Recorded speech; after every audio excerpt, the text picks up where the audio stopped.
लोग तलाश रहे हैं कि नीरज कौन लड़का है, कहाँ का रहने वाला है। और अभी सिर्फ 22 वर्ष का नीरज। मैं तो इनकी हाइट देख के सोच रहा था शायद उम्र ज्यादा होगी।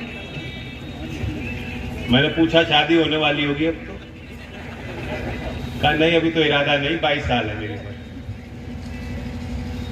इनकी मासूमियत बनी रहे, इनकी ताकत बनी रहे, यूं ही आगे और ये सपने देखें और उन्हें हासिल करें।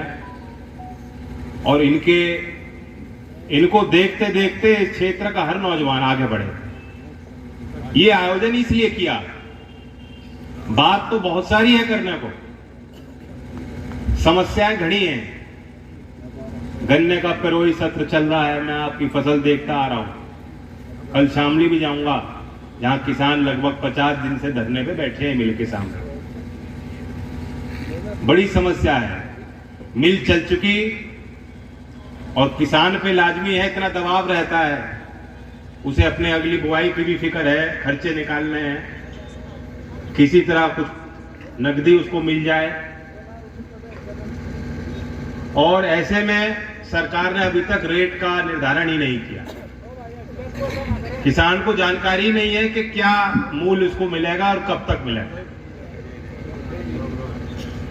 पहले कभी ऐसा नहीं होता, अभी आम बात हो चुकी। और यूं तो हम बहुत आलोचना करते हैं खट्टर की और पक्के रास्ते पे दौड़ रहे हैं गांव, लेकिन उन्होंने भी घोषित कर दिया है 386 गन्ने का रेट हरियाणा के बढ़ोत घोषित हो गया है। मैं पहले ही प्रस्ताव दे चुका हूं। यही नहीं, उन्होंने ये भी कह दिया अगले साल कल ही शाम को अगले साल का रेट भी अभी खोल दिया। यही होना चाहिए कि बुआई के समय किसान को जानकारी मिले, निश्चितता हो।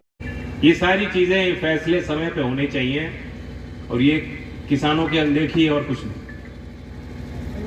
लेकिन क्योंकि आज ये जमावड़ा जो जितने लोग आए हैं, ये समस्याएं तो हैं ही, लेकिन इन चिंताओं से ऊपर उठकर आज हमें मौका है, हम जश्न मनाएं, खुशी मनाएं।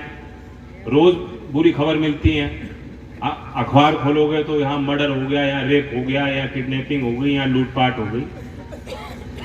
पूरा अखबार भरा पड़ा रहता है इन खबरों से। एक अच्छी खबर हमें मिली है, और बागपत के लिए विशेष बात यह है कि पूरे देश में जितने मेडल हैं, मैं देख रहा था कि बागपत लोकसभा में सबसे ज्यादा उत्तर प्रदेश की एशियाड में जितने मेडल जीते बागपत लोकसभा में। तो कुछ तो है, कुछ तो खास बात है। बात यही है कि जो खेती करते हैं, जो किसान कौमें हैं, और इसे हम गलती करेंगे अगर हम किसी जाति से जोड़ेंगे। अगर हम जोड़ रहे हैं तो हम अपने आप को कमजोर कर रहे हैं। बात यह है कि जो खेती करते हैं ये पीढ़ी दर पीढ़ी, वो मेहनत उनके रगों में है, वो उनके जीन्स में है, उनकी शारीरिक क्षमता है। और अगली पीढ़ी अब मेहनत करना जानती है, सीख चुकी, अनुशासित है, वो उन्हें अवसर मिलने चाहिए। अवसर नहीं दे रही सरकार, बहुत बड़ा फेलियर सरकारों का है इस क्षेत्र में। वरना हरियाणा और पंजाब और महाराष्ट्र, 3 राज्य जो आज उत्तर प्रदेश से ज्यादा मेडल जीत रहे हैं हर प्रतियोगिता में, ये हमारी कमियां हैं कि उत्तर प्रदेश उसमें पिछड़ रहा है। वरना यहाँ हर गांव में अपने नीरज जैसे खिलाड़ी मिलेंगे, हर गांव में मेडल जीतने की क्षमता वाले खिलाड़ी की सुविधा होनी चाहिए।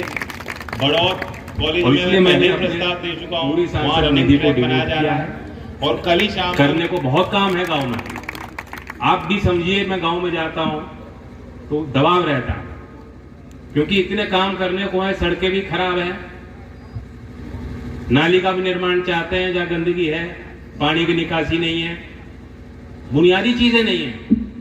जो शिक्षण संस्थान अच्छे चला रहे हैं वो भी चाहते हैं कि कमरे बन जाएं, कहीं कंप्यूटर लाइब्रेरी चाहते हैं। मैंने ये सोचा कि खेल का निर्माण होगा तो निर्माण, उसका लाभ सब लोग उठा पाएंगे, और वो ऐसा प्रोजेक्ट होगा, परियोजना होगी जो लंबे समय तक फायदा देगी। जब सड़क खराब हो जाती है तो आम आदमी जिसका घर उस सड़क पे है वो सोचता है ये तो सरकार का काम है इसकी देखरेख, हमारा काम नहीं। ये आम भावना बन गई है। सरकारी संपत्ति पे अपना अधिकार लोग नहीं मानते, जबकि है आपका अधिकार। जिम्मेदारी भी है आपकी देखरेख में वो चीजें संरक्षित रहें, जिम्मेदारी भी है। और आपका पूरा अधिकार भी है जो सरकारी संपत्तियां हैं, लेकिन वो लोग मानते नहीं। लेकिन जिस गांव में अगर स्टेडियम बन जाएगा और जिसमें खिलाड़ी एक बार खेलना शुरू कर देंगे और गांव के सभी परिवारों को, गांव के सब जिम्मेदार लोगों को, गांव के प्रधान को, उस संस्था के संचालक को दिखाई देगा कि सीधा फायदा हमारे बच्चों को मिल रहा है, अगली पीढ़ी, तब उस स्टेडियम के मरम्मत के लिए कोई इंतजार नहीं करेगा कि सरकार हमें बजट दे, गांव के लोग चंदा करके, उगाई करके कैसे भी करें, उसकी देखरेख खुद करेंगे। और इसलिए मैंने सोचा कि निर्माण ऐसा हो जो जनता की भागीदारी जिसमें हो और जनता खुद समझे इस बात को और लंबे समय तक फायदा जिसको मिले। बच्चे हमारा खेलेंगे, खेल के प्रति रुझान बढ़ेगा, रुचि बढ़ेगी, स्वास्थ्य सेवाओं पे भी जो भार है वो कम होगा। मैं आपको बताना चाहता हूं 2009 में दिल्ली में गैर सरकारी संस्था है centre for chronic disease control, और उन्होंने ये जांच सर्वेक्षण किया और ये पाया कि जो शहरी आबादी है उसमें 25% लोगों को हाई ब्लड प्रेशर की बीमारी है। अब आप कहोगे वो शहरी बीमारी है, शहर में उनका जो है जो जीवन पद्धति है और गांव में बहुत अंतर है। आप तो रोज मेहनत करो, वो एयर कंडीशन में रहते हैं, उनके खान पान अलग है, सब मिलावट की चीज खाते हैं। लेकिन ऐसा नहीं है कि गांव में और शहर में ज्यादा फर्क अंतर रह रहा हो। हम एनसीआर क्षेत्र में हैं, यहाँ शहरीकरण का पूरा प्रभाव पड़ रहा है और धीमे धीमे जो 2009 में जो जांच की थी उसके बाद 2015-16 में केंद्र सरकार के लिए रनिंग सर्वेक्षण करती है हर घर का, राष्ट्रीय परिवार स्वास्थ्य सर्वेक्षण, उसमें उन्होंने कई राज्यों में 15 राज्यों का सर्वेक्षण किया और पाया कि ये जो लाइफस्टाइल में कोई अंतर नहीं रह रहा। तो इसलिए जीवन पद्धति में भी जो अंतर परिवर्तन आ रहे हैं समय के साथ, और चीजें तेज होंगी। अब वो गांव में उस तरह की खेती में भी उस तरह की मेहनत नहीं कर रहे और अगली पीढ़ियां खेती भी नहीं करना चाहती, रह रहे गांव में, खेती कोई और कर रहा, मजदूरी कोई और कर रहा, ये भी स्थितियां हैं गांव में। तो इसलिए स्वास्थ्य के लिए भी हम देखें, अगर खेल का कल्चर हम बना देंगे, यहाँ सुविधा गांव में हम लोग दे देंगे, लोग सभी उम्र के लोग, यही नहीं है कि खिलाड़ी खेलेंगे स्टेडियम में या सिर्फ मेडल जीतने के लिए खेल खेला जाता है। खेल को प्राथमिकता देना अति आवश्यक है और इसलिए मुझे बहुत खुशी हो रही है। लोक दल ने बड़े बड़े आयोजन किए, हम लोगों ने आंदोलन भी किए, पंचायतें भी होती है, मांग को लेकर आप लोग एकत्रित होते हो, किसी के साथ अन्याय होता है तब इकट्ठा होते हो।